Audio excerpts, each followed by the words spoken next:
নমস্কাৰ সকলোৰে কুশল কামনা কৰি আজি মোৰ পাঠ্যক্ৰমত পাঠ লৈ আহিছোঁ সপ্তম শ্ৰেণীৰ ভূগোল বিষয়ক 30টি টপ প্ৰশ্নৰে। প্ৰথম প্ৰশ্ন, দ্ৰাঘিমা ৰেখাৰ স্থানীয় মানসময়ক কি বুলি কয়?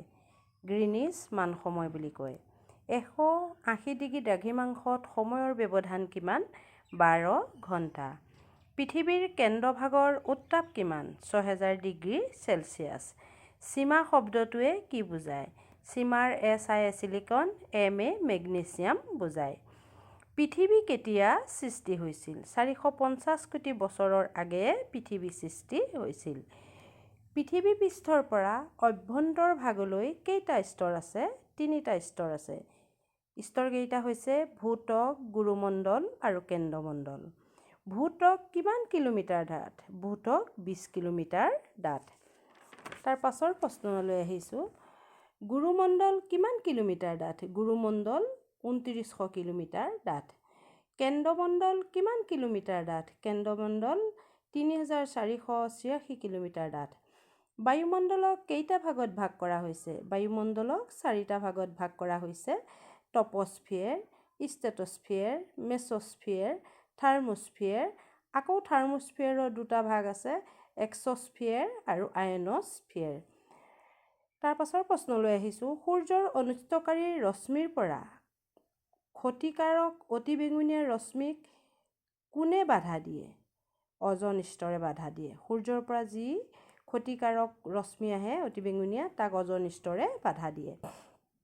বায়ুমণ্ডলৰ কোনটো স্তৰত অজন গেছ আছে? ষ্ট্ৰেটোস্ফিয়াৰত আছে। বায়ুমণ্ডলৰ কোনটো স্তৰত ধুমুহা বৰষুণ আদি হয়? টপস্ফিয়াৰত হয়। আৰু বতৰৰ পৰিঘটনাবোৰ বায়ুমণ্ডলৰ টপস্ফিয়াৰতে ঘটে। তাৰ পিছৰ প্ৰশ্ন, উৰাজাহাজ চলাবলৈ ক'ত সুবিধাজনক হয়? কোনটো স্তৰত? ষ্ট্ৰেটোস্ফিয়াৰত। এই বায়ুমণ্ডলৰ এই স্তৰত উৰাজাহাজ চলাবলৈ সুবিধাজনক।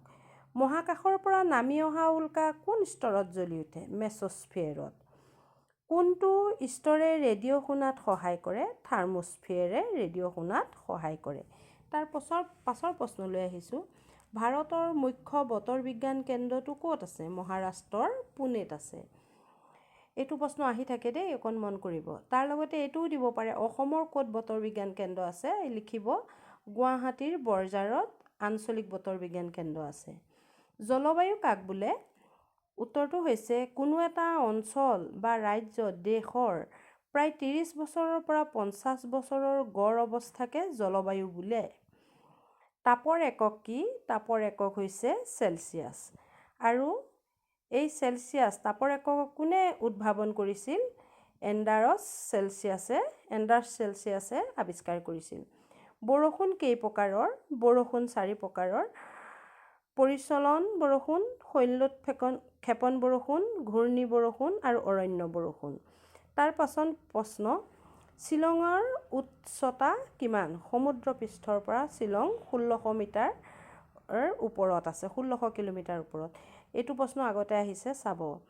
ভূমিকম্প জোখা যন্ত্ৰটোৰ নাম কি? চিস্মোগ্ৰাফ। তাৰপিছত ভূমিকম্পৰ জোকাৰণিৰ তীব্ৰতা কিহত জোখা হয়? কোনটো স্কেলত জোখা হয়? ৰিখটাৰ স্কেলত জোখা হয়। তাৰপিছত দিছে, ভূমিকম্প যন্ত্ৰৰ উদ্ভাৱক কোন? Charles F Richter. আৰু এই ৰিখটাৰ যন্ত্ৰটোৰ উদ্ভাৱক হৈছে চাৰ্লছ এফ ৰিখটাৰ। বতাহ কেই প্ৰকাৰৰ? বতাহ 3 প্ৰকাৰৰ। নিয়ত বতাহ, সাময়িক বতাহ আৰু স্থানীয় বতাহ। এইখিনি প্ৰশ্নলৈ মই আপোনালোকৰ ওচৰলৈ আহিছিলোঁ। আপোনালোকক আশা কৰোঁ এই প্ৰশ্নখিনিয়ে সহায় কৰিব। আপোনালোক যদি মোৰ চেনেলটোলৈ প্ৰথম আহিছে, তেনেহ'লে লাইক, কমেণ্ট আৰু ছাবস্ক্ৰাইব কৰিবলৈ নাপাহৰিব। আৰু আপোনালোকে যদি আগতেও চাইছে, ছাবস্ক্ৰাইব কৰি ৰাখিব। ধন্যবাদ। সকলোৰে কুশল হওক।